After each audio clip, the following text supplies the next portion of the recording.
মানে আসলে ঘটে হচ্ছে ওর কাজিনের সাথে।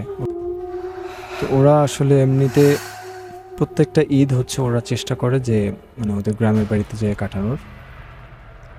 সো তেমনিভাবে ওরা এক ঈদে হচ্ছে ওদের গ্রামের বাড়িতে সবাই যায়।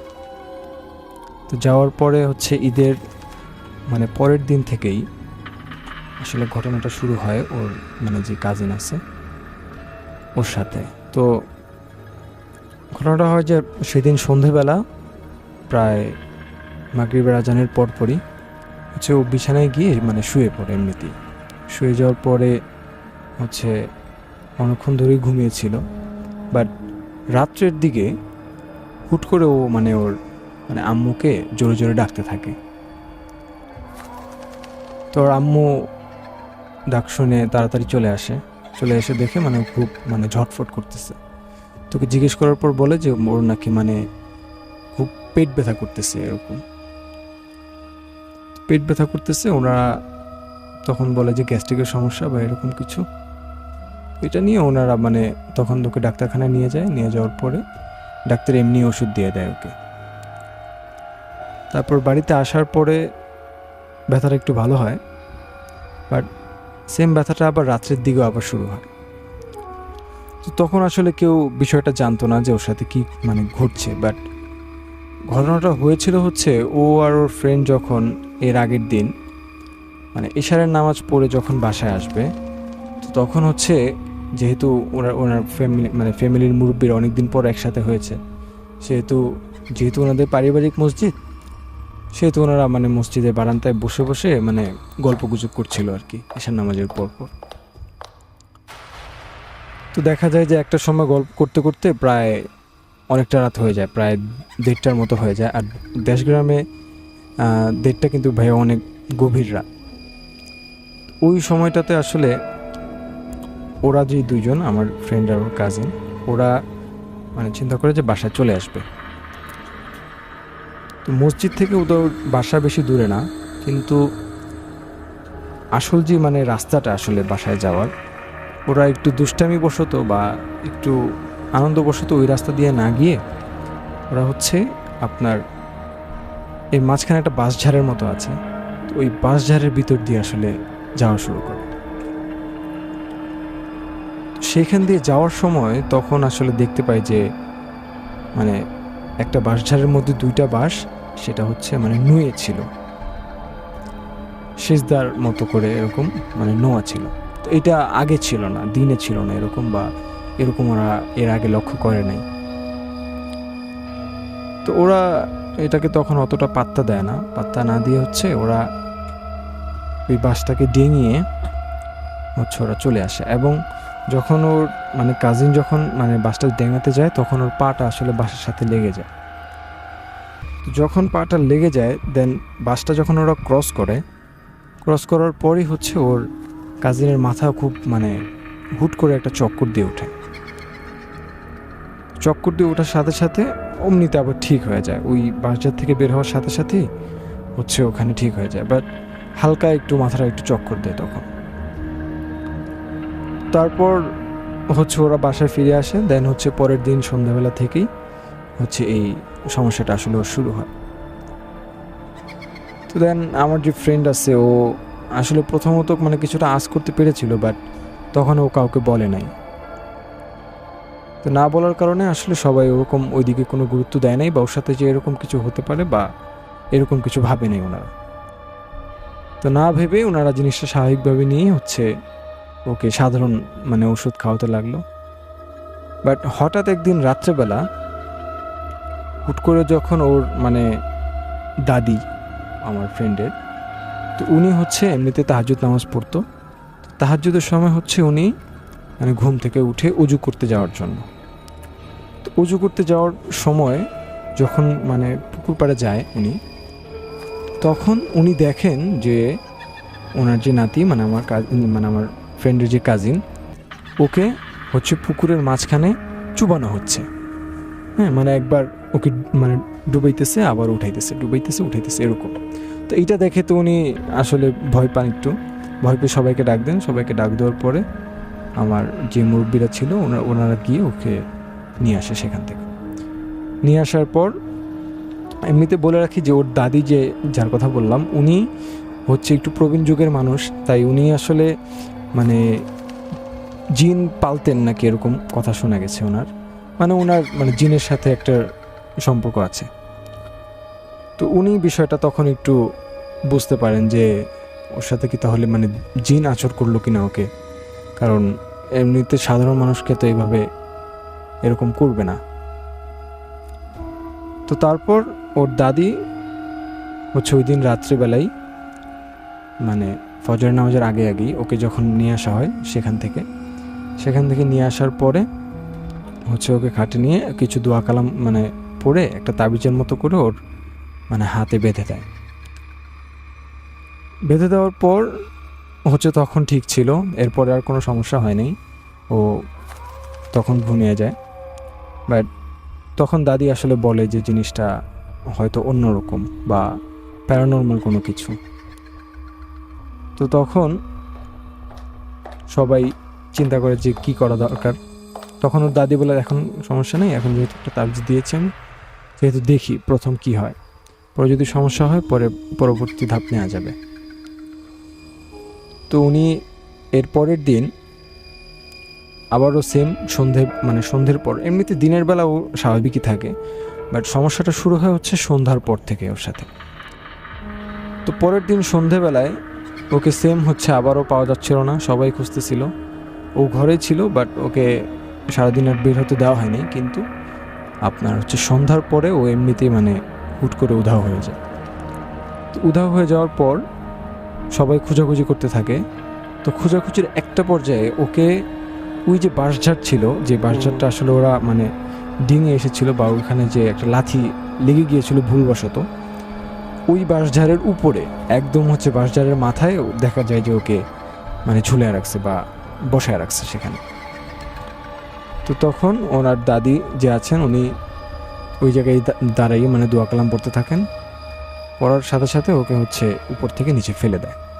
নিচে ফেলে দেওয়ার পরে ওকে আবারও নিয়ে আসে ঘরে।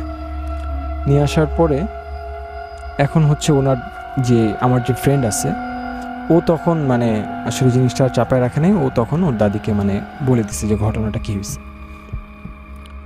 তো ওর দাদি যখন এটা শুনলো তখন আসলে ওর দাদি মানে পুরো বিষয়টা আসলে ক্লিয়ার হতে পারলো যে মানে কেন ওর সাথে এরকম হচ্ছে।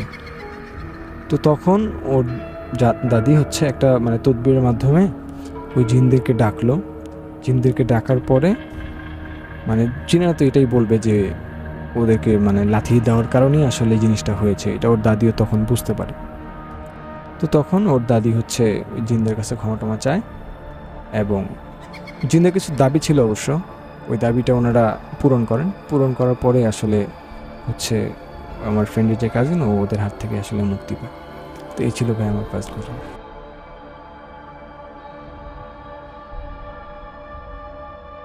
প্রথম দিকে যে ঘটনাটা ঘটে এটা হচ্ছে তারা অ্যাপার্টমেন্টে উঠার পরে ওই দিন রাতের দিকেই হচ্ছে তাদের ওই বিল্ডিংয়ের নিচে গ্যারেজে আগুন লেগে যায়। অ্যান্ড জিনিসটা খুবই সেন্সিটিভ ইস্যু ছিল। পাশাপাশি অনেকেই হচ্ছে বিষয়টা একটু অন্যরকমভাবে দেখা স্টার্ট করলো, যে হচ্ছে প্রথমেই হচ্ছে একজন নতুন ভাড়াটিয়া যখন অ্যাপার্টমেন্টে আসলো তারপরেই কেন এরকম একটা ঘটনা ঘটবে। হঠাৎ করে বাচ্চাটা হচ্ছে মানে চিৎকার বা হচ্ছে কান্নাকাটি এটা নর্মাল থাকে, বাট অ্যাজ এ নর্মাল একটা বেবি যেরকমভাবে চিৎকার চেঁচামেচি করে থাকে তার থেকে খুবই অ্যাবনর্মাল। তখন দেখা যায় যে সে খেয়াল করে যে একদম ফুল নিকাব পরা একটা মানে সেটা কি মেয়ে নাকি মানে এটা ওরকমভাবে বোঝা যায় না, নিকাব সাধারণত মেয়েরাই পরে থাকে। তো এরকম আর কি পরা অবস্থায় একটা মানে অবয়ব সে দেখতেছে, অ্যান্ড সেটা অন্ধকারে বোঝা যাচ্ছে না, যতটুকু সে বুঝতেছে সেই অনুযায়ী বলছে। জি, আমার প্রথম স্টোরিটা আমি আমার এক ফ্রেন্ডের থ্রুতে জানতে পারি, অ্যান্ড তার সাথেই আসলে ঘটনাটা ঘটে। তো আমি ডিরেক্ট হচ্ছে ঘটনাতে চলে যাই। তো এটা হচ্ছে 2018 কি 2018-র দিকে হচ্ছে আমার ওই ফ্রেন্ড হচ্ছে ঢাকার সিদ্ধেশ্বরী জায়গাটা অনেকে চিনেন। সিদ্ধেশ্বরীতে হচ্ছে সে তার ফ্যামিলি নিয়ে একটা নতুন বাসায় উঠে। তো ঘটনাটা শুরু হয় হচ্ছে 2018-19 সব ঠিকঠাক। তো 2019-এ ঠিক অক্টোবরের দিকে, অক্টোবরের শেষের দিকে হচ্ছে কিছু ঘটনা তারা ফেস করে। শুধুমাত্র আমার ফ্রেন্ড না, তার ফ্যামিলি মেম্বার্স থেকে শুরু করে ওই সে যে বাসাতে উঠে সেখানের যে অ্যাপার্টমেন্টগুলোতে যারা থাকে সবাই ওইগুলো ফেস করে, সে প্যারানর্মাল সিমটমগুলো। তো ঘটনাটা হচ্ছে এরকম, 2019-এর অক্টোবরের একদম শেষ দিকে তাদের পাশের অ্যাপার্টমেন্টটা খালি হয়ে যায়। তো ওখানে হচ্ছে নতুন হচ্ছে কিছু ভাড়াটিয়ারা উঠে। তো মূলত তখন থেকে হচ্ছে ঘটনাটা ঘটে আর কি। তো যখন তারা উঠে, তো এর মধ্যে হচ্ছে আপনার প্রথম দিকে যে ঘটনাটা ঘটে এটা হচ্ছে তারা অ্যাপার্টমেন্টে উঠার পরে ওই দিন রাতের দিকেই হচ্ছে তাদের ওই বিল্ডিংয়ের নিচে গ্যারেজে আগুন লেগে যায়। অ্যান্ড জিনিসটা খুবই সেন্সিটিভ ইস্যু ছিল। পাশাপাশি অনেকেই হচ্ছে বিষয়টা একটু অন্যরকমভাবে দেখা স্টার্ট করলো, যে হচ্ছে প্রথমেই হচ্ছে একজন নতুন ভাড়াটিয়া যখন অ্যাপার্টমেন্টে আসলো তারপরেই কেন এরকম একটা ঘটনা ঘটবে।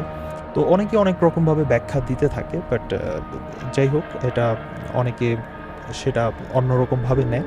তো আমার ফ্রেন্ড এবং তার ফ্যামিলি মূলত ঘটনাগুলো ফেস করে আপনার যখন কিনা এর পর দিন থেকে যে ঘটনাগুলো ঘটে তার মধ্যে হচ্ছে পরদিন তারা যখন নতুন আসে, তো পরদিন হচ্ছে তাদের অ্যাপার্টমেন্টের যে পাশের অ্যাপার্টমেন্টে যারা উঠে, তো তারা হচ্ছে আবার ওখান থেকে ওই ফ্যামিলির যদি বর্ণনা দিই, সেখানে হচ্ছে আপনার একজন পুরো ফ্যামিলি উঠে, ওখানে আশেপাশে তাদের সাথে অন্য কেউ উঠে না। মানে আছে না অনেকে কম্বাইন্ড ফ্যামিলি থাকে, ওইরকম না। বাবা মা এবং হচ্ছে বাবা মা, একজন কলেজ পড়ুয়া মেয়ে এবং হচ্ছে 12 বছর বয়সী একটা কাজের মেয়ে আর কি। তো এই ফুল ফ্যামিলি নিয়ে হচ্ছে তারা অ্যাপার্টমেন্টে উঠে। তো তখন হচ্ছে তাদের অ্যাপার্টমেন্ট থেকে একজন আর কি মানে আমার ফ্রেন্ডের বাসায় আসে, অ্যান্ড তখন আমার ফ্রেন্ডের মার সাথে কথা বলতে যায়। তো কথা বলার টাইমে উনি প্রথম দিনই, মানে বিষয়টা খুবই অদ্ভুত, যে যেদিন তারা আসে ওই দিনই হচ্ছে তাদের বাড়ির নিচে গ্যারেজে আগুন লেগে যায়। তারপর হচ্ছে যখন দ্বিতীয় দিন তারা আসার পর তারা এমন একটা জিনিস মানে বলে ফেলে। সাধারণত এই ধরনের ঘটনা অনেকে হাইড রাখতে চায়, বাট উনি ডিরেক্ট এসেই বলে যে হচ্ছে ওনারা আগে যে অ্যাপার্টমেন্টে থাকতো তখন তারা কিছু প্যারানর্মাল সিমটম ফেস করতো। লাইক হচ্ছে যখন তারা মানে দেখা গেছে যে ওখানে সবাই হচ্ছে মানে কাজে বিভিন্ন ইস্যুতে হচ্ছে বিজি থাকে। হ্যাঁ, তার বাবা হচ্ছে আপনার বিদেশে কোনো একটা কাজে হচ্ছে বিজনেসের জন্য চলে যায়, অথবা মা হচ্ছে জব পারমিটের জন্য অন্য কোথাও থাকে, মেয়ে কলেজে পড়ে। তো দেখা যায় হচ্ছে প্রতিবারই হচ্ছে বাসায় হচ্ছে একাকিত্বের একটা বিষয় থাকে, যে হচ্ছে কেউ না কেউ একজন একা বা হচ্ছে দুজন বাড়িতে একা থাকতে হয়। তো ওই মোমেন্টে হচ্ছে তারা কিছু ঘটনা ফেস করে, লাইক হচ্ছে নামাজ পড়তেছে, মানে নামাজ পড়া অবস্থায় যখন তারা ঘরে একা নামাজ পড়তেছে তখন তারা ফেস করে যে আশেপাশে কেউ যেন তাদের দিকে লুক দিয়ে আছে, এবং মানে এটা তারা মানে নিজ থেকে এটা ফিল করে। এরপর লাইক হচ্ছে তারা যখন মানে তাদের রান্নাঘরের যে সাইডটা আছে, তো ওখান থেকে হচ্ছে তারা প্রতিনিয়ত হচ্ছে দেখা যায় যে একদম রাতের দিকে হচ্ছে কোনো কিছু নড়ছে বা এরকম বিভিন্ন কিছু ফেস করে। প্লাস হচ্ছে আদার্স অনেক কিছু। এর মধ্যে আবার এটাও বলে ফেললো যে হচ্ছে তার যে কলেজ পড়ুয়া মেয়েটা, তো তার সাথে জিন বা হচ্ছে আধ্যাত্মিক কোনো কিছু তার সাথে থাকতে পারে, এরকম কিছু একটা এগুলো মানে শেয়ার করলো। তো নর্মালি আমার ফ্রেন্ডের ফ্যামিলি এটা হচ্ছে যখন প্রথম তাদের কাছ থেকে শুনে, তো তারা এটা নর্মালভাবে এটা নিতে পারে নাই, বিকজ এটা তারা কেন শেয়ার করবে, বিকজ তারা নতুন এসেছে, এখনও তাদের সাথে ওরকম সম্পর্ক গড়ে ওঠেনি। তারপর আবার আগের দিন হচ্ছে এরকম একটা ঘটনা ঘটলো, গ্যারেজে আগুন লাগলো। তো মানে সব কিছু খুবই অদ্ভুত। তো এর মধ্যে মানে এই ছিল হচ্ছে ঘটনা এতটুক। তো এরপর থেকে হচ্ছে আমার ফ্রেন্ডের ফ্যামিলি ওই প্রবলেমগুলো ফেস করে। তার মধ্যে হচ্ছে প্রথম দিকে যেগুলো শুনি সেটা হচ্ছে যে যখন তারা ওয়াশরুমে যায়, তার বাবা আর কি এটা ফার্স্ট ফেস করে, আমার ফ্রেন্ডের বাবা, যে উনি ওয়াশরুমে গিয়ে যখন মানে ড্রেস চেঞ্জ করছে তখন উনি ফেস করে যে হচ্ছে কি মানে ওই রকমই, মানে উনি যেরকমভাবে বললো আর কি, পাশের অ্যাপার্টমেন্টের যে মহিলাটা, যে মানে তাদের দিকে কেউ না কেউ হচ্ছে সবসময় একটা দৃষ্টি দিয়ে থাকে, যে তারা এটা বুঝে না যে কেউ আমার দিকে তাকিয়ে আছে, বাট তারা বুঝতে পারে না। তো ওই সেম জিনিসটাই উনি ফিল করতে থাকে। তো এরকম চলতে থাকে। এরপর দেখা গেছে যে তারা কোথাও বসে হচ্ছে তারা আড্ডা দিচ্ছে রুমের একটা সাইডে। তো তাদের অনেক রাত করে হচ্ছে আড্ডা দেওয়ার একটা অভ্যাস থেকে যায়। তো যখন তারা আড্ডা দিতে থাকে, তো তখন হচ্ছে তারা দেখে যে হচ্ছে কেউ একজন তাকিয়ে আছে ঠিক রান্নাঘরের সাইড থেকে আর কি। ঠিক ওই মহিলাটা যে যে ঘটনাগুলো বলেছে তাদের সাথে ঠিক সেমগুলোই ঘটছে। লাইক রান্নাঘর থেকে কেউ তাকিয়ে আছে ওখান থেকে, বা রান্নাঘরে কোনো একটা জিনিস এখান থেকে ওখানে নড়ছে, বা কোনো একটা জিনিস যখন বাসায় কোথাও রাখা হয় তো ওই জিনিসটা পরবর্তীতে আর পাওয়া যাচ্ছে না, এরকম আর কি। তো এর মধ্যে আবার আমার ফ্রেন্ডের হচ্ছে ফ্যামিলি মেম্বার্সদের কথা যদি বলি, তারা টোটাল 6 জন মেম্বার। এর মধ্যে তার 2টো বোন আছে, আর হচ্ছে তার একটা ভাই আছে, ছোট ভাই, বছর 3-1 হবে, আরেকটু ছোট হতে পারে, মানে কথা বলতে পারে না তার এক্সপ্লেনেশন অনুযায়ী। তো ওই ছেলের সাথে, ওই বাচ্চা ছেলেটার সাথেও এরকম ঘটনা ঘটে। এর মধ্যে আবার একটা মজার বিষয় হচ্ছে যে ওই পাশের অ্যাপার্টমেন্ট থেকে তারা প্রতিনিয়ত হচ্ছে মানে আমার ফ্রেন্ডের ফ্যামিলির সাথে মানে খাতির দেয়, বা হচ্ছে আড্ডা জমাতে পছন্দ করে। তো প্রায়শই হচ্ছে তাদের বাসা থেকে হচ্ছে কখনো ওই মহিলা আন্টিটা আসে, অথবা হচ্ছে কাজের মেয়েটা আসে। তো দেখা গেছে যে ওই অ্যাপার্টমেন্ট থেকে যে কাজের মেয়েটা, সে যখন আসার পর ওই বাচ্চা শিশুটাকে সাথে করে নিয়ে যায়। মানে আমরা সাধারণত এরকম দেখে থাকি যে মানে এরকম একটা সম্পর্ক যখন তৈরি হয়ে যায়, তখন মানে বাচ্চা, হ্যাঁ, মানে এক বাড়ির মানুষ হচ্ছে আরেক বাড়িতে নিয়ে যায়, খেলাধুলা করে, ওই তারপর আবার এসে দিয়ে যায় বাচ্চাটাকে। তো যখন ওই কাজের মেয়েটা ওই বাচ্চাটাকে নিয়ে যাওয়ার পর আবার যখন কাজ শেষে যখন আবার বাচ্চাটাকে ফেরত দিয়ে দেয়, তো তখন থেকে হচ্ছে ওই বাচ্চাটা হচ্ছে কিছু মানে জিনিস, মানে অ্যাবনর্মাল কিছু জিনিস হচ্ছে তার ফ্যামিলি দেখে। লাইক হচ্ছে রাতে 2:30 বা 3টের দিকে বাচ্চা হঠাৎ করে চিৎকার দিয়ে ওঠে। হঠাৎ করে বাচ্চাটা হচ্ছে মানে চিৎকার বা হচ্ছে কান্নাকাটি এটা নর্মাল থাকে, বাট অ্যাজ এ নর্মাল একটা বেবি যেরকমভাবে চিৎকার চেঁচামেচি করে থাকে, তার থেকে খুবই অ্যাবনর্মাল টাইপের। অ্যান্ড একটা বাচ্চা হয়েও মানে সে অনেক কিছু ইঙ্গিত দিতে থাকে, যেটা আমার ফ্রেন্ডও বলে। লাইক সে কোথাও তাকিয়ে মানে লাইক মানে মানুষ ভয় পায় না, তো ভয়ের টাইমে যে একটা দৃষ্টি, একটা লুক দিয়ে সে যখন মানে তাকিয়ে থাকে, সে এক দৃষ্টিতে সে হচ্ছে কোথাও একটা দিকে তাকিয়ে সে হচ্ছে কান্না করতে থাকে প্রচণ্ড। তো এই জিনিসটা মানে আমার ফ্রেন্ডের ফ্যামিলি এটা নর্মালি নিতে পারেনি। তো তখন থেকে আবার তারা এটা নিষেধ করে দিল যে ওই অ্যাপার্টমেন্ট থেকে ওই কাজের মেয়ে আসলে বা কেউ যদি আসে ওই বাচ্চাটাকে নিতে, তাহলে তারা আর ওই বাচ্চাটাকে নিতে দেন। তো এইভাবে চলতে থাকে ঘটনাগুলো। এর মধ্যে হচ্ছে আবার যে ফ্যামিলি মেম্বার্সদের কথা বললাম, এর মধ্যে তার ছোট বোন, সে হচ্ছে ক্লাস 5-এ পড়ে। তো তার সাথেও একটা ঘটনা ঘটে। তাদের বাসার যে একটা মানে যদি এক্সপ্লেন করি যে হচ্ছে তার ফ্রেন্ড যে রুমটাতে থাকে, তো ওই রুমের সাথে হচ্ছে যে জানালা দিয়ে হচ্ছে আপনার সিঁড়ি ঘর দেখা যায়। তো সিঁড়ি দিয়ে হচ্ছে নর্মালি উঠানামা করলে সেটা বোঝা যায়। তো আমার ওই ফ্রেন্ডের বোন আর কি, তো একদম মাগরিবের সময় হয়তো, তো ওই টাইমে হচ্ছে সে জানালার দিকে তাকিয়ে অধৈর্য অপেক্ষা করে আছে যে তার মা বাবা কখন আসবে। তো সে ওই অপেক্ষায় থেকে জানালার দিকে জাস্ট তাকিয়ে আছে। তো এটা মাগরিবের সময়ের ঘটনা আর কি, মাগরিবের একটু পরে। তো তখন সে খেয়াল করলো, তো ওই সিঁড়িঘর সাইডটাতে আবার খুবই অন্ধকার, মানে ওখানে হচ্ছে আপনার তেমন একটা মানে বাতি থাকে না।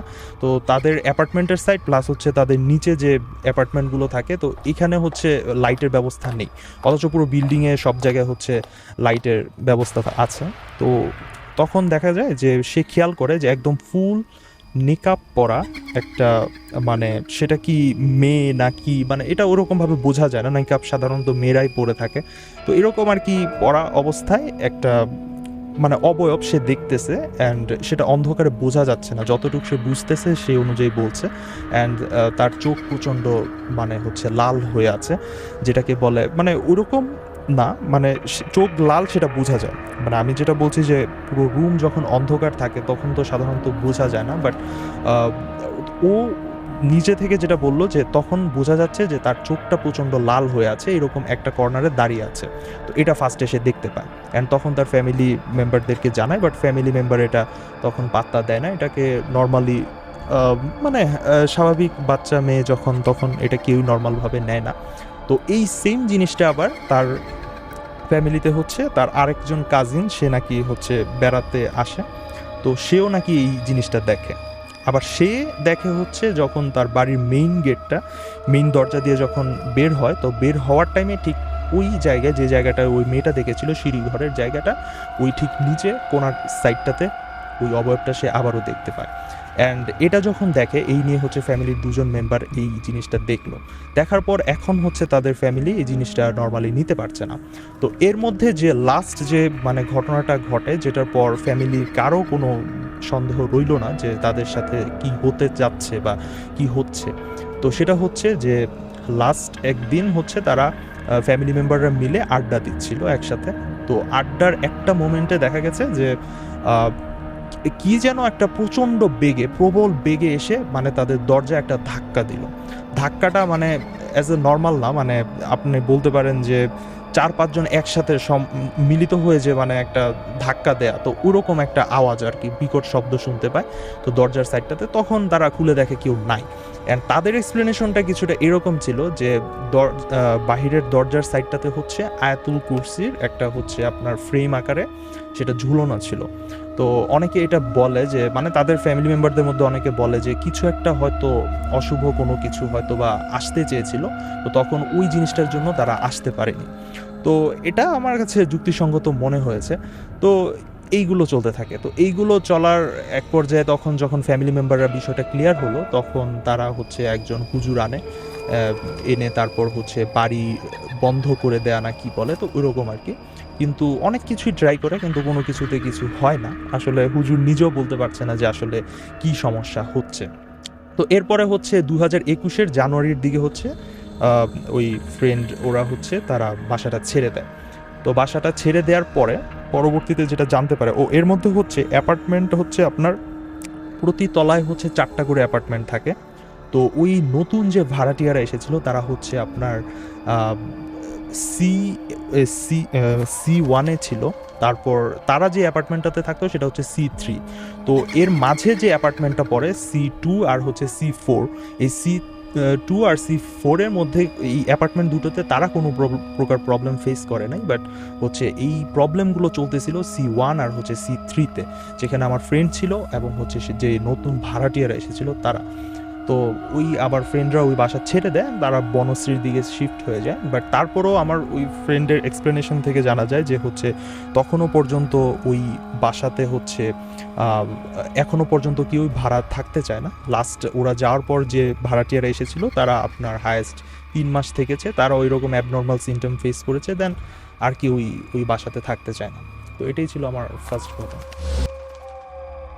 যখন সেই রাজবাড়িতে, সেই রাজপ্রাসাদের কাছাকাছি গেছে, তখন তারা লক্ষ্য করতে পেল যে সেই ভাঙ্গাচোরা রাজপ্রাসাদ এমন একটা অবস্থা নিয়েছে, ঠিক যেন রাজ পরিবার যেখানে বসবাস করলে যে সুন্দর একটা পরিবেশ, ঘরের ভিতরে বাতি, বাহিরে বাতি এবং রাজকীয় পরিবেশ। প্রথম দিনে যে ঘটনা, আজকে তো তাই দেখা যাচ্ছে। তারপর তারা সাহস করলো যে সেই পশ্চিম অংশে যে রুমটা রয়েছে, রুমের ভিতরে কে কথা বলে আমরা যাব। তখন তারা মরণ বাসন মনে করে যে মরি আর বাসি, আমরা দুজন সেই দোতলায় উঠব। তারপরে জিল হক আগে, রাহান পিছনে, তারা প্রথম সিঁড়ি বেয়ে ছাদে উপরে তলা ওঠার চেষ্টা করল। জিল হক এবং রাহান তারা ওই গাছ পেলে একদম ছাদে চলে গেল। ছাদে চলে যাওয়ার পর তাদের ভিতরে একটা ভয় সৃষ্টি হলো এবং তাদের শরীরটা থরথর করে কাঁপতে শুরু করলো। তারপর তারা ওখানে বসে 5 থেকে 6 মিনিট তারা বসে পড়ল। বসার পর ঠিক 10 মিনিট বা তারও একটু পরেই তাদের কানে ভেসে আসলো যে ভিতরে কে যেন নৃত্য দিচ্ছে, পায়ে ঘুঙুর পরে, আর গানের শব্দ আসলো। আমার এই প্রথম ঘটনাটি একটি কালেক্ট করা, এটা গাজীপুরের আমার এক বন্ধু, তার কাছ থেকে শোনা এই ঘটনাটি। তো ওনার বাড়ি গাইবান্ধা জেলা, সুন্দরগঞ্জ থানা। তো ওনার নাম হচ্ছে জেল হক। উনি গাজীপুরে মৌচাকে একটা নিটিং ফ্যাক্টরিতে চাকরি করে। তো সেই জিল হক, তার এক বন্ধু, তার নাম হচ্ছে রাহান, তিনি চাকরি করেন ঢাকা। তো জিল হক তার বন্ধুকে ফোন করে বলল যে রাহান চল, কালকে আমরা বাড়িতে যাব। তো জিল হকের যে বন্ধু রাহান, সে ঢাকা থেকে গাজীপুর আসলো। গাজীপুর এসে রাহানের সেই জিল হকের বাসায় যখন রাহান আসলো, এসে তারা এক রাত গাজীপুরে জিল হকের বাসায় রাহান থেকে গেল। তার পরের দিন বিকালবেলা রাহান আর জিল হক তারা সেই গাইবান্ধার উদ্দেশ্যে রওনা দিল, সেই গাজীপুর থেকে সন্ধ্যার পর। তো তারা দুই বন্ধু সন্ধ্যার পর যখন গাজীপুর থেকে রওনা দিল সেই তাদের গাইবান্ধা জেলা সুন্দরগঞ্জ থানায় যাওয়ার জন্য, তারা রাতে নাইট কোচে যাচ্ছে। ঠিক রাতের 2:30 বা তার একটু বেশি 3টের দিকে তারা সুন্দরগঞ্জ থানায় তারা পৌঁছার পর রাতে তখন তারা ভাবলো যে এত রাত্রে আমরা তো কোনো গাড়ি পাবো না, তাহলে এখন উপায় কি? তখন তারা ভাবলো যে রাত তো এখন প্রায় 3টে বাজে, আমরা হেঁটেই যাব দুজন। তো সুন্দরগঞ্জ থানায় একটা গ্রাম ছিল, গ্রামের নামটি রাজবাড়ি। সেই রাজবাড়িটি বহু বছর আগে সেখানে একটা রাজপ্রাসাদ ছিল, সে জমিদার বা রাজারা সেখানে বসবাস করত। তো সেই রাজপ্রাসাদটি এখন রয়েছে, কিন্তু বিল্ডিংটি ভাঙ্গাচোরা। কোনো রকম সিঁড়িটা রয়েছে এবং সিঁড়িটির উপরে ছাদ পর্যন্ত যাওয়া যায়, কিন্তু ভিতরে বা বাহিরে দেখার মতো কোনো ভালো লোকেশন নেই, সব ভাঙ্গাচোরা। তো রাহান আর জিল হক তারা সেই রাজবাড়ি দিয়েই তাদের বাড়ির দিকে রওনা দিচ্ছে। যখন সেই রাজবাড়িতে, সেই রাজপ্রাসাদের কাছাকাছি গেছে, তখন তারা লক্ষ্য করতে পেল যে সেই ভাঙ্গাচোরা রাজপ্রাসাদ এমন একটা অবস্থা নিয়েছে, ঠিক যেন রাজ পরিবার যেখানে বসবাস করলে যে সুন্দর একটা পরিবেশ, ঘরের ভিতরে বাতি, বাহিরে বাতি এবং রাজকীয় পরিবেশ, গেটের সামনে ঘোরা, 2 জন প্রহরী তরোয়াল নিয়ে দাঁড়িয়ে আছে। তারা তো আশ্চর্য হয়ে গেল, কি ব্যাপার? আমরা অনেক দিন এই রাস্তা দিয়ে চলাফেরা করি, এটা সেই ব্রিটিশ আমলে, স্বাধীনতার আগে এখানে রাজা জমিদারেরা বসবাস করত, এটা ভাঙ্গাচোরা একটা রাজপ্রাসাদ। কিন্তু আজকে দেখতেছি যে এখানে পূর্ণাঙ্গ একটি রাজপ্রাসাদ, লাইট রয়েছে এবং রাজকীয় যে পরিবেশগুলো সবই রয়েছে। কিন্তু তারা চমকে গেল যে কি দেখলাম। কাউকে যে ডাক দেব বা চিৎকার দেবো, সে চিৎকারও তারা দিতে পারছে না। তারা একটা আতঙ্কের মধ্যে রয়ে গেছে যে কি দেখতেছি। তারপর তারা একটু রাজপ্রাসাদের দিকে এগিয়ে যাওয়া শুরু করল। তো রাজপ্রাসাদটি ছিল রাস্তা থেকে 200 গজ একটু ফাঁকে। তো তারা যখন রাস্তার কিনারে গেল, রাজপ্রাসাদের কাছাকাছি গেল, কিন্তু তারা রাজপ্রাসাদের কাছে গিয়ে জিল হক এবং রায়হান দেখতে পেল যে এই রাজপ্রাসাদের ভিতরে অংশে একটা রুমে কে যেন কথাবার্তা বলতেছে এবং কেমন যেন একটা নৃত্যর শব্দ, পায়ের ঝুনঝুনি পরে যেন একটা নৃত্য দিচ্ছে নুপুর পরে। তারা একটু ভয় পেল।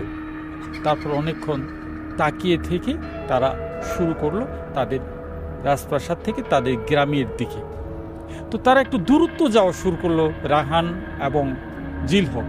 কিন্তু তারা যাচ্ছে, কিন্তু এত জোরে যাচ্ছে, কিন্তু তারা ওই তাদের যে গ্রামের গন্তব্য সেটা আর খুঁজে পাচ্ছে না। তো অনেকক্ষণ যায়, কিন্তু যখন রাস্তার এই পাশে ওপাশে তাকায় তখন দেখে সেই রাজপ্রাসাদের পাশেই রয়েছে। তারা তো চমকে গেল, কি আশ্চর্য ব্যাপার!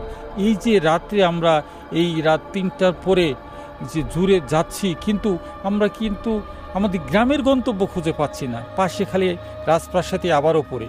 এইভাবে তারা সেই 3টার পরে প্রায় 5টা পর্যন্ত, ফজরের আজান পর্যন্ত তারা এইভাবে যেতেই থাকলো, কিন্তু তাদের গ্রামের সেই মূল রাস্তাটা খুঁজে পেল না। তারপর তারা হয়রান হয়ে গেছে, তাদের একটা ক্লান্তি ধরে গেছে এবং তাদের মনের ভিতরে একটা ভয়ও সৃষ্টি হয়েছে যে আমরা কেন গ্রামের পথটা খুঁজে পাচ্ছি না। যখন আজান হয়ে গেল তখন তারা তাদের সেই গ্রামের রাস্তাটা খুঁজে পেল। তারপর তারা সেই রাজবাড়ি থেকে তাদের গ্রামে চলে গেল।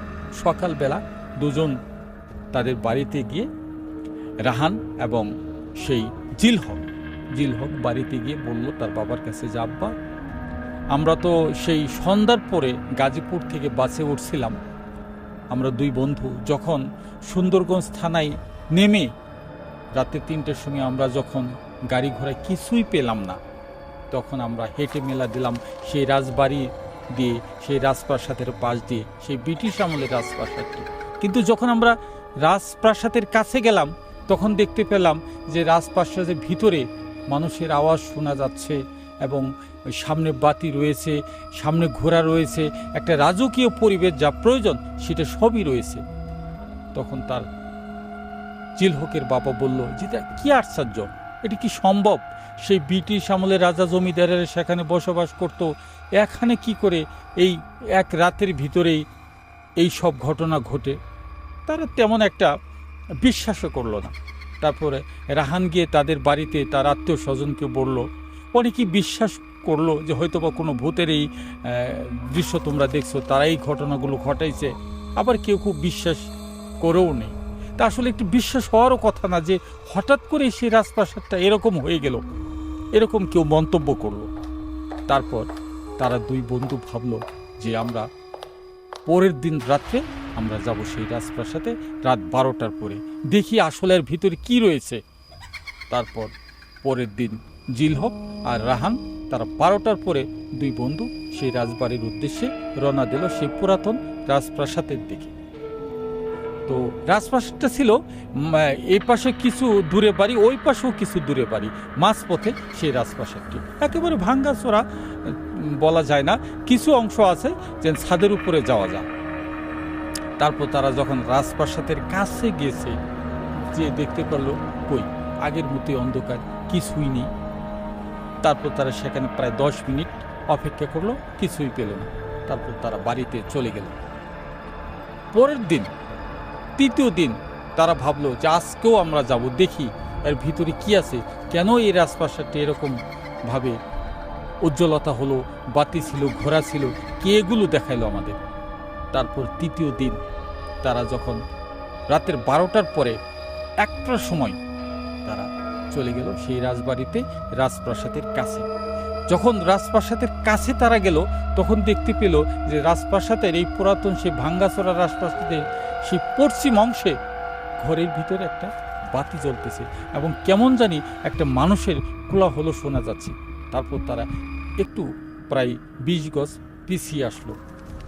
তারা একটু ভয় পেল যে কি ব্যাপার, এত রাত্রে রুমে বাতি জ্বলছে এবং কে যেন শব্দ করছে। তো তখন তারা পিছিয়ে আসার পর তখন আবার তাকালো, দেখতে পেল যে প্রথম দিন যেভাবে দেখেছিল যে পূর্ণাঙ্গ রাজপ্রাসাদ, সেই রাজপ্রাসাদটি পূর্ণাঙ্গ সব রুমেই বাতি জ্বলতেছে এবং গেট সামনে রয়েছে, গেটের সামনে দারোয়ান রয়েছে, 2টি ঘোড়া রয়েছে। তখন তারা তো এক ধরনের ভয় পেল যে প্রথম দিনে যে ঘটনা আজকে তো তাই দেখা যাচ্ছে। তারপর তারা সাহস করলো যে সেই পশ্চিম অংশে যে রুমটা রয়েছে, রুমের ভিতরে কে কথা বলে আমরা যাব। তখন তারা মরণ বাসন মনে করে যে মরি আর বাসি, আমরা দুজন সেই দোতলায় উঠব। তারপরে জিলহক আগে, রাহান পিছনে, তারা প্রথম সিঁড়ি বেয়ে ছাদে উপরে তলা ওঠার চেষ্টা করল। তারা যখন একতলা বিশিষ্ট জায়গা রয়েছে সেখানে যখন গেল, যায় তারা উপরের দিকে তাকালো, দেখে যে উপরে সিঁড়ি আর নেই। এখন উপায়? তাদের মনের ভিতরে একটা ভয়ঙ্কর ভয় সৃষ্টি হলো। যখন নিচের দিকে তাকালো, নিচের যে সিঁড়ি অংশ দিয়ে তারা প্রথম তলায় এসেছে, নিচের সিঁড়িও নেই। এখন জিল হক এবং রাহান এমন একটা প্রচণ্ড ভয় পেল যে এখন আমরা কি করব, এখন কোথায় যাব? নিচেও যেতে পারছে না এবং উপরেও তারা যেতে পারছে না, মাঝখানে তারা আটকে রইল এবং ভিতর থেকে কেমন যেন একটা শব্দ চলে আসছে। তো ওই বিল্ডিংয়ের ওই সিঁড়ির পাশে একটি গাছ ছিল, ওই গাছটা ভেঙে, শিকড় ভেঙে ওই বিল্ডিংয়ের পাশে একদম হেলান দিয়ে পড়ে রয়েছে। তখন জিল হক বলল রাহানকে যে রাহান, তুই আমার পিছনে যেভাবে হোক এই গাছ দিয়ে আমরা ছাদে উঠবো, আমাদের তো বাঁচতে হবে, কারণ নিচেও আমরা নামতে পারতাছি না, উপরেও যেতে পারছি না। তাহলে আমরা একটা কাজ করি, এই গাছ দিয়ে আমরা দুজনে ছাদে চলে যাব, তারপর আল্লাহ ভরসা কি হবে তারপর দেখব।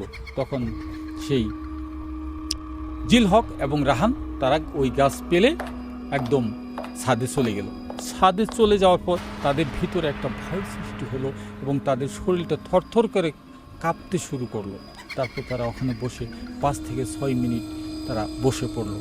বসার পর ঠিক 10 মিনিট বা তারও একটু পরেই তাদের কানে ভেসে আসলো যে ভিতরে কে যেন নৃত্য দিচ্ছে, পায়ে ঘুঙুর পরে, আর গানের শব্দ আসলো।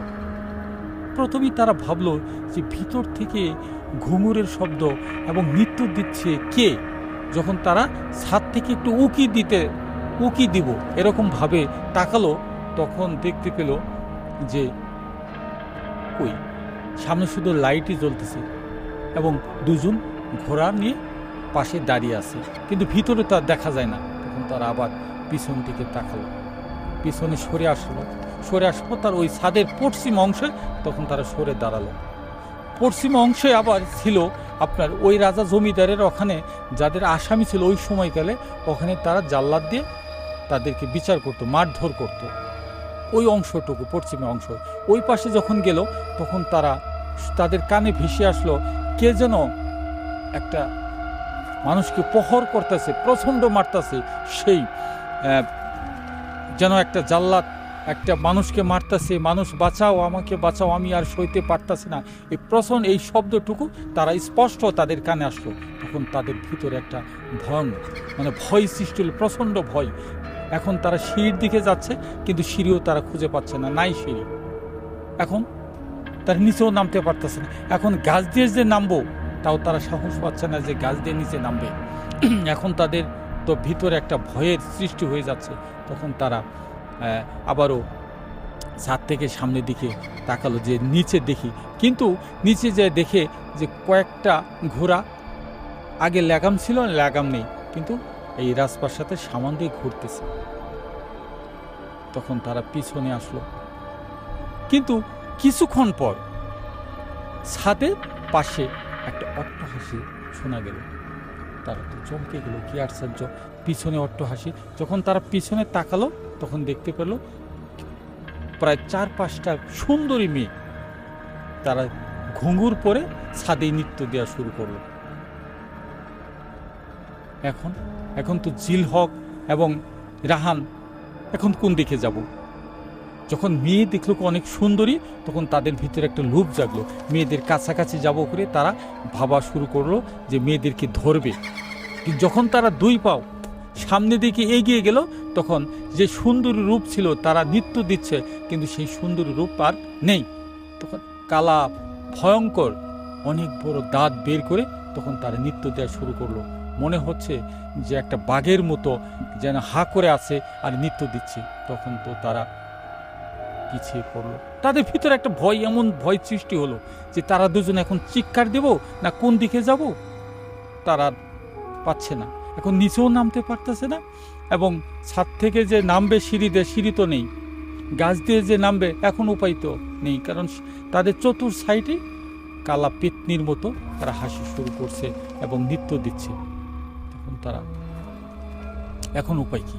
এখন জিল হক এবং রাহান তারা ছাদের এক কোণায় তারা বসে পড়লো। তারা ভাবলো যে আল্লাহ ভরসা, যা হয়। এইভাবে কিছুক্ষণ পর তারা দুজন চোখ মুঞ্জে নিজ মুখে বসে পড়লো যে মরি আর বাঁচি, আমরা ছাদেই থাকবো। তারপর মিনিট 5 পরে আর কোনো ঘুঙুরের শব্দ নেই, কোনো কিছু শব্দ নেই। তখন তারা চোখ খুললো, চোখ খুলে দেখে যে উপর ছাদে আর কোনো মেয়ে নেই। তারপর তারা দুজনে থর থর করে কাঁপা শুরু করলো। এখন উপায় কি, কীভাবে? তখন জিলহক বলল যে রাহান, যতই আমাদের সামনে বিপদ আসুক, আমরা এই ছাদই থাকবো একদম ফজরের আজান পর্যন্ত। যখন ফর্সা হব তখন তো আর কিছু আমরা দেখতে পারবো না, দেখি। আর ফর্সা হলো যদি থাকেই তাহলে তো রাজপ্রাসাদই হয়ে গেল। তারপর তারা ওখানে কোনায় বসে থাকলো দুজন। কিছুক্ষণ পর মানে ফজরের আজান হবে তার প্রায় আধা ঘন্টা আগে তারা দুজনে বসে আছে। এমন সময় দেখে যে বিকট কিছু শব্দ দিয়ে, হাসি দিয়ে তাদের মাথার উপর দিয়ে এই বড় বড় দাঁত বের করে দুইজন মেয়ে এদিকে যাচ্ছে আবার এদিকে যাচ্ছে, মানে তাদের সুই সুই ভাব, ধরে ধরে ভাব। এখন কি উপায়? রায়হান এবং জিলহক তারা চিৎকার দেবো, কিন্তু তার শত চেষ্টা করতেছে চিৎকার দেবো, কিন্তু তাদের মন থেকে, তাদের অন্তর থেকে, তাদের শ্বাসনলী থেকে কোনো চিৎকার আসতেছে না। চেষ্টা করে কিন্তু চিৎকার দিতে পারে না।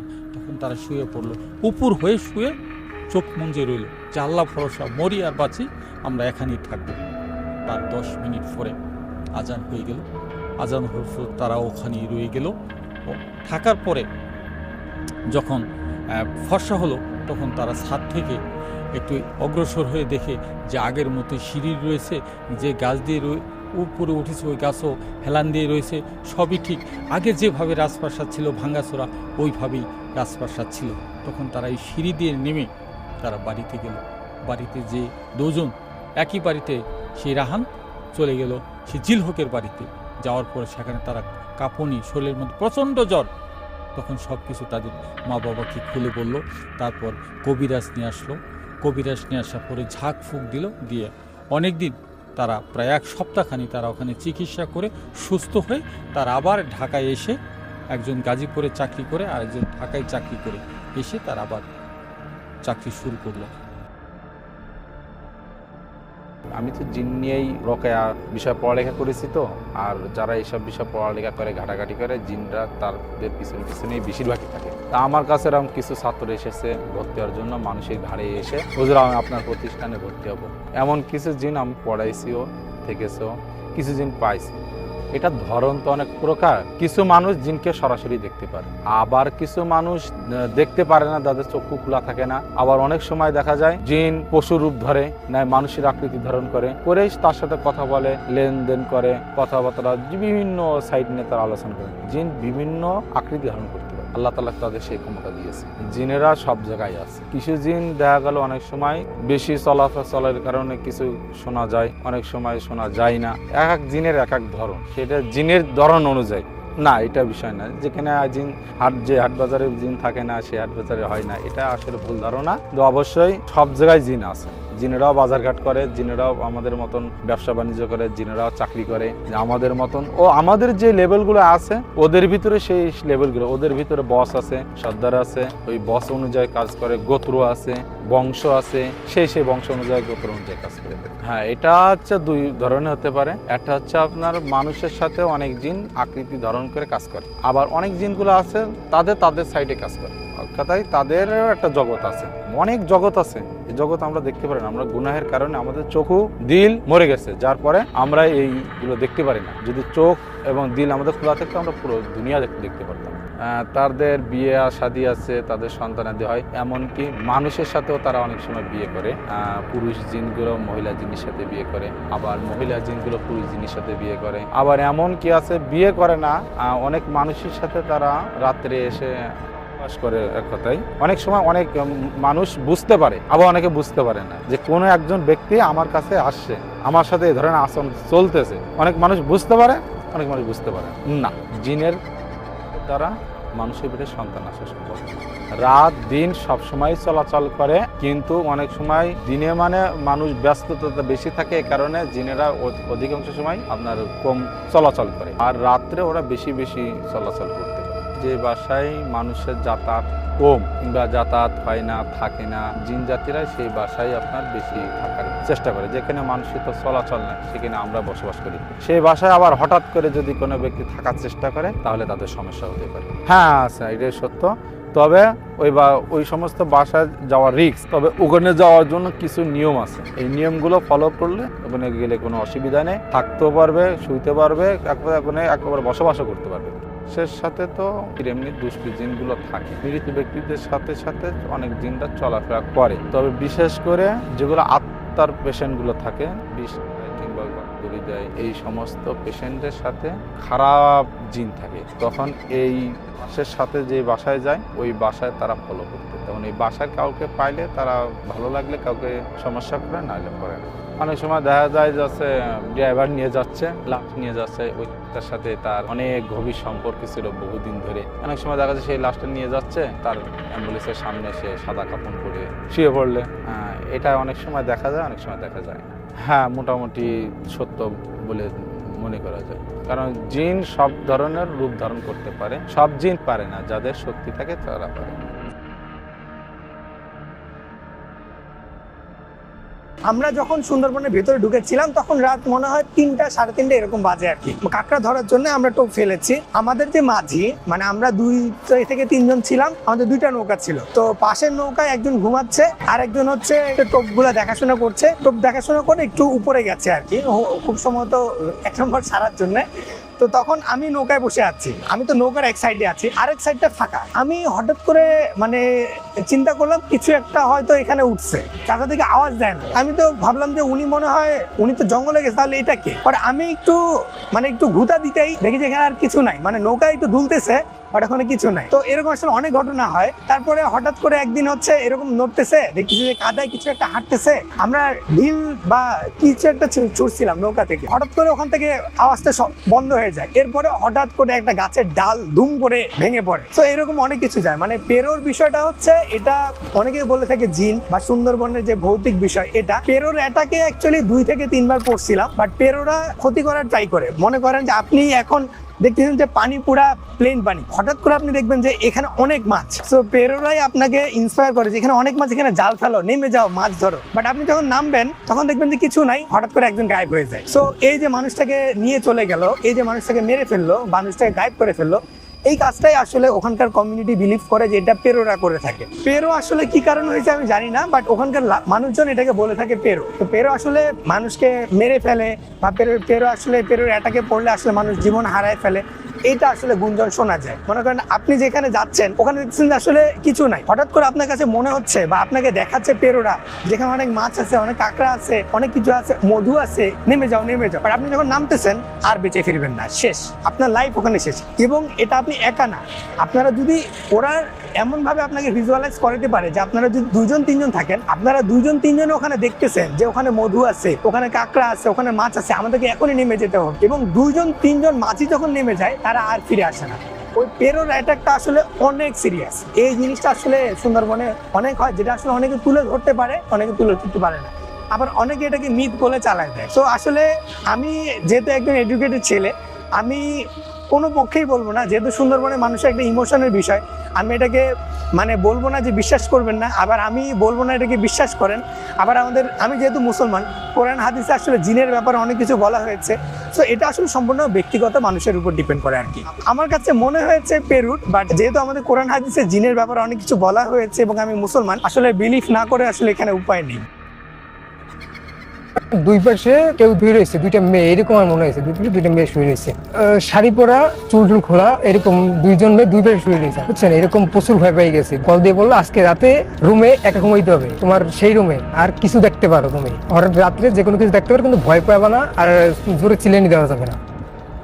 ঘটনা শুরু হয়েছে কোভিডের সময়। কোভিড যখন আমরা সবাই হোম কোয়ারেন্টাইনে আসি, ওই সময় তো প্রচুর গরম পড়ে, আর সবাই একটা হ্যাবিট হয়ে যায় যে সোশ্যাল মিডিয়া নিয়ে সবাই একটু বিজি ছিলাম। তো ওই সময় খুব গরম থাকার কারণে আমি সবসময় আমার রুমে আমি জানলাটা খুলেই ঘুমাইতাম বা খুলেই বসে থাকতাম অল টাইম, রাত হোক দিন হোক সবসময়। তো আমার রাতে একটা হ্যাবিট ছিল, রাতে সবসময় কানে হেডফোন দিয়ে ভূতের গল্প শুনতাম, আর ফোন ইউজ করতাম, সোশ্যাল মিডিয়ায় যে এগুলো করতাম। তো এরকম করতে হঠাৎ একদিন আমাদের বাসার সামনে ফুল গাছ ছিল, বা জানলার সাইডে ফুল গাছ ছিল, তো আমরা বাসাটা নিচতলায় ছিল, তো ফুল গাছ থাকার কারণে আমার আর কি হিন্দুদের মতো এরকম কথা আছে যে ফুল গাছের কিছু থাকে আর কি, উল্টোপাল্টা কিছু থাকে, জিন ভূত পড়ে এগুলো থাকে। তো হঠাৎ করে একদিন এরকম আমি জানলা খুলে ভূতের গল্প শুনতেছি আর মোবাইল টিপতেছিলাম, তো ওই সময় হঠাৎ করে একটা গরম বাতাস লাগে আমার শরীরে, প্রচুর মানে গরম বাতাস লাগে শরীরে। এরকম বাতাসের কথা না, রাত্রে যেহেতু গরমের দিন তারপরে রাতে বাতাস ছিল, তো এরকম গরম বাতাস থাকার কথা না। তো সব ঠিক আছে, ওকে ভাত খেয়ে শুয়ে বললাম। তো সেদিন রাত থেকে বাসা আমার বেডের নিচ থেকে শব্দ আসতেছিল, মনে হয় যেন বেডের নিচ থেকে টোকা দেয়। পরিবারে আমরা, আমার বাবা মা ছোট ভাই আর আমি, বাবা মা ছোট ভাই একসাথে ঘুমাই আর আমি আলাদাই ঘুমাই আমার রুমে। তো এরকম আওয়াজ আসার কথা না, একটু ভয় পাইছি, তারপর উঠছি, উঠা অনেক চেকিং করছি, কোনো কিছু ভাবছি বিড়াল বা অন্য কিছু হইতে পারে। তো বিড়াল আমাদের বাসায় নাই, তো ইঁদুর আছে, এগুলা হইতে পারে, তো সেরকম কিছুই দেখি নাই। তো সেদিন রাতটা কাটলো। পরদিন রাত থেকে পরদিন ওই সময় আবার তো ভয়তে ওই দিন জানলা আর খুলি নাই, ভয় পেয়েছি আর ভূতের ওই গল্প শোনা বাদ দিয়ে দিছি। তারপর সেদিন রাত্রে ওই সেম আবার ওই কাহিনী। তারপর আর সেদিন রাত্রে সাহস হয় নাই একা থাকার, মা বাবার সাথে চলে গেছি। তো এমন অবস্থা হয়েছে যে মা বাবার সাথেও ঘুমাইতে পারি না, মানে আমার মনে হয় আমার পাশে কেউ অন্য কেউ শোয়া আছে, ঠিক আছে। তারপর মা বাবা করলো কি, আমার ওইখানে বললো যে ওইখানে ঘুমানোর দরকার নেই, বাসায় মানে আমাদের সাথে এসে ঘুমা। তো বাবা মা নিচে শুয়েছে, আমি আর আমার ছোট ভাই খাটের বেডের উপর শুয়েছি একটা রুমের ভিতরেই। আমি তখনও মনে হইতো ওই যে নিচ থেকে কেউ টোকা দেয়, মানে এমন অবস্থা হয়েছে যে সবার ভিতরে বসে আমি ঘুমাইতে পারতাম না, খুব খারাপ অবস্থা হয়ে গেছিল। ওনারা কেউ কিছু শুনতে পারতো না, আমি শুনি যে নিচ থেকে টোকা দেয়, শুধু এইটাই শুনি নিচ থেকে টোকা দেয়। তারপর ছোট ভাই যে কোনো কারণে সে আমার সাথে শোয় নাই, গরমের কারণে নিচে শুয়েছে বাবা মার কাছে, আর আমি একাই বেডে, পাশাপাশি একদম পাশাপাশি, কিন্তু আমার বেড আর পাশে নিচে হয়েছে বাবা মার শোয়া। তো আমার মনে হয় কি আমার দুই পাশে মানে কেউ দুই পাশে শুয়ে রয়েছে, দুইটা মেয়ে, এরকম আমার মনে হয়েছে দুই পাশে দুইটা মেয়ে শুয়ে রয়েছে, শাড়ি পরা, চুল টুল খোলা, এরকম দুইজন মেয়ে দুই পাশে শুয়ে রয়েছে, বুঝছেন। এরকম প্রচুর ভয় পেয়ে গেছি দেখে। তারপর সারা রাত আর ঘুমায় নাই, বাসার সবাই জায়গায় বসে রয়েছি, তারা কিছু দেখতে পারে না, কিন্তু তারা আমার ভয়তে তারা ভয় পেয়ে গেছে, বাসার সবাই তো এই জায়গায় রয়েছি। ওই টাইমে কিছু করি নাই, মানে শুধু বসে রয়েছে, ভয়তে তো আমার অবস্থা শেষ। তারপর জ্বর এসে পড়ছে, প্রচুর অনেকদিন জ্বর ছিল। তারপর বাবা কবির জানলো, একটা মুসলিম মেয়ে মহিলা কবিরাজ, তো সে আসার পরে সব আমার দিনের বেলা আসছে, তো আমার ভালোভাবে দেখে গেল। তারপর একটা তাবিজ দিয়ে গেছিল, তাবিজের ভিতরে কাঠ ছিল কিছু, কোনো লেখা টাকা ছিল না, শুধু কাঠ ছিল, আর মোম দিয়ে ওই কাঠটা আটকে দিতে বলছিল। তো তারপর বলছিল যে 7 দিনের ভিতরে যেন বাসা থেকে না বের হই, 7 দিনের ভিতরে কোনো জায়গায় যাতে না যাই, বাসার ভিতরে থাকতে। তো আমি ভুল করে জাস্ট একটু সামনে কলেজের এখানে গেছি, মানে আমার বাসা থেকে 1 মিনিট লাগে কলেজ যেতে, তো এখানে গেছি। আমি বাসায় এসে দেখি যে আমার এই তাবিজের ভিতরে কাঠ সব পড়ে গেছে খুলে, জাস্ট কলেজ গেছি আর আইসি, এটাতে কাঠ খুলে পড়ে গেছে, তাবিজ আছে ভিতরে কিছু নাই, জাস্ট এইটুক। তারপর জানানো হলো, তারপর সে আবার আসলো, তারপর বিভিন্ন রিচুয়াল আছে এগুলো করলো আমার সাথে, বুঝছেন, যে যেহেতু ওইটা তাড়ানোর ব্যবস্থা করতেছে, যেহেতু আমার সাথে আছে। তারপর সে বলছে যে সবকিছু দেখে তার কাছে একটা কিরকম একটা প্লেটের মতন ছিল, তার সেগুলো দেখে আর কি রিচুয়াল করে। তো সে বললো যে এটা হচ্ছে 2টা পেতনি, যারা কয় ডাকেনি বা পেতনি এরকম কিছু। একটা হয়েছে আমাদের বাসার পিছনে বাজার আছে, বাজার থেকে একটা ধরছে, আর একটা বরিশাল রুমে, আমি যে রুমে থাকতাম বরিশাল রুমে, সেইখান থেকে একটা আসছে, 2টা, আমার সাথে 2টা ছিল। তো সে ওরকম বিভিন্ন রিচুয়াল বলতে সে একটি মুরগি আনছে, মুরগি আনার পরে সেটা আমার চারপাশে ঘুরে মুরগিটা কাটলো। তারপর সেই মুরগির রক্ত পুরো একটা বালতিতে পুরো ঢাললো রক্তটা, সেটা দিয়ে আমারে স্নান করানো হইলো এখানে। তারপর স্নান করার পরে আমার যে মানে যা গায়ে যে জামা কাপড় গুলো ছিল সেগুলো সে নিয়ে গেছে, আর মুরগিটাও নিয়ে গেছে। এগুলো করার পর তারপর সে আবার একটা তাবিজ দিয়ে গেল, যে এবার বললো যে 21 দিনের মধ্যে কোনো জায়গায় বেরোনো যাবে না, আর বিশেষ করে পিছনে যেখানে বসে স্নানটা করাইছে আর কি, ওই রক্ত দিয়ে যেখানে গোসলটা করাইছে ওইখানে যাওয়াই যাবে না, ঠিক আছে। এরকম করছি। তারপর 21 দিনের মাথায় যেদিন 20 দিন হইলো, 21 দিন আর একদিন বাকি আছে, সেদিন সে কল দিল, মানে কবিরাজে কল দিয়ে বললো আজকে রাতে রুমে একা ঘুমাইতে হবে, তোমার সেই রুমে আর কিছু দেখতে পারো তুমি, হঠাৎ রাত্রে যে কোনো কিছু দেখতে পারো, কিন্তু ভয় পাবে না, আর জোরে চিলেনি দেওয়া যাবে না, তাহলে সমস্যা হইতে পারে, যে কোনো কিছু ভালো কিছু আসবে দেখতে পারো, ঠিক আছে। তারপর ঠিক আছে, রাতে শোয়া ছিলাম, তো তখন 2টার মতন বাজে, আমি মোবাইল টিপতেছি, আমার তো ভয়, আমি তো ঘুমাবো না, আমি মোবাইল টিপতেছি, সোশ্যাল মিডিয়ায় আসি। তারপর হঠাৎ করে আমার বাসা, আমার মানে বেডের সাইডেই ছিল আমার মোবাইল চার্জ দিতাম, ওইখানে ওইগুলো ছিল, তো মোবাইলটা চার্জ লাগাই তারপর আমি টিপতেছি। আমার এখন মনে আছে পুরো মোবাইল চার্জে লাগাই টিপতেছি, আর মোবাইলটা চার্জ থাকতো না, সে সময় সমস্যা ছিল। তো হঠাৎ করে আমার চার্জার ওইখানে দিকে সাদা বলের মতন একটা বল, সাদা একটা বলের মতন। তারপর একটু মনে একটু কেমন জানি লাগলো যে লাইট পড়তেই পারে। তারপর দেখলাম যে এটা ঘোরাঘুরি করতেছে, পুরো রুমে ঘোরাঘুরি করতেছে। তারপর আমার মনে পড়লো এই কথা যে ভয় পাওয়া যাবে না, কিন্তু আমার সহ্য ক্ষমতা ছিল না, মানে আমার পারতেছিলাম না, এমন অবস্থা পারতেছিলাম না। আমি মারে ডাক দিছি, তারপর সেও বুঝছে, তারাও বলে দিছে সবকিছুই যে আসা যাবে না, এখানে যাবে না। মাও বুঝতে পারার পরেও আর আমিও বুঝতে পারছি, যেহেতু ভালো জিনিস বলছে, সে ভালো জিনিস আসবে, সেহেতু সেইভাবে একটু অপেক্ষা করার পরে তারপর মা আসছে। 10 মিনিট পর মা আসার পর তখন আর ছিল না। তারপর থেকে আর কিছু হয় নাই সেরকম, ওই জিনিসগুলো আর এখন আর সেরকম হয় না। তবে মাঝে মাঝে এখনো কিছু কিছু ফিল করে জিনিসগুলো, যেরকম অনেক সময় অনেক ভয় পাই, এগুলোই। আর তারপর থেকে আর এখন পর্যন্ত আর কিছু হয় নাই।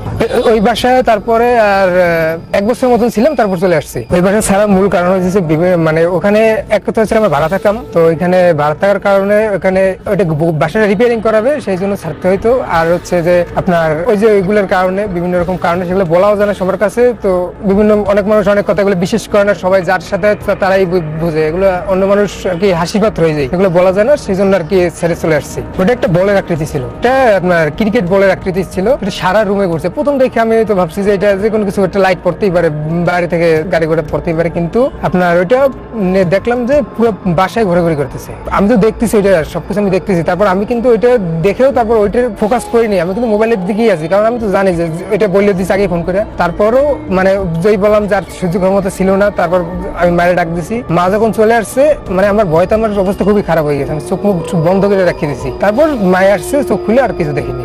দিনের বেলা আমার এমন অবস্থা হয়েছে, আমি দিনের বেলা ঘুমাইতে পারতাম না, বুঝছেন। আমার মানে আমার বরিশালে বাসা ছিল, তো বরিশালে ঘুমাইতে পারতাম না, বাড়ি আসলে ঘুমাইতে পারতাম না। তো লাস্ট সময় ওই যে বলের আকৃতির সাদা জিনিসটা ঘোরাঘুরি করছে, মায়ের ডাক দিলাম, মায়ে আসছে, তারপর আমি চোখ মেলে দেখি আর কিছু নাই। তারপর ভয় ছিল, ভয় আস্তে আস্তে কাটছে আর কি। তবে এখন আর সেরকম কিছু হয় না। না, ওই বার্জারের সামনে বসে আমার গোসলটা যে দিছিল, ওই বার্জারের সামনে বসে আমার গোসলটা দিছিল। তো বার্জার ওইখানে যাওয়া মানে আমার গোসল করতে হলে আমার কলে যাইতে হতো, তো বার্জারের পাশেই ছিল কলটা, তো গোসল করতে হলে এখানে যাওয়াই লাগতো, যে কোনো সময় যাইতাম। হ্যাঁ, ওই জন্য কবিরাজে যা বললো সেই অনুযায়ী আর কি বললাম। মুরগিটা কাইটা আমার ওই আপনার তারপর আমার শরীরের চারপাশে ঘুরাইয়া জবাই দিয়েছে মুরগিটা। তারপর মানে মুরগিটা জবাই দিয়া তারপর আমার চারদিকে ঘুরাইছে, তারপর ওই রক্তটা দিয়া আমার আর কি জলের সাথে মিশিয়ে স্নান করাইছে। তো মুরগিটা পরে নিয়ে গেছে, আর আমার পরনে যা জামা কাপড় ছিল সবই নিয়ে গেছে। অন্যদের আমি বলিনি আসলে, এগুলো আগে বিশ্বাস করতো না আর কি। আর এগুলো জানি যে যার সাথে সেই বোঝে, তো অন্যরা যার সাথে হইতো সেই বুঝবে, তো এগুলো ছাড়া অন্য কেউ কখনোই বলিনি এগুলা। বা আমার সাথে শেয়ার করছি, তারা বিশ্বাস করতো।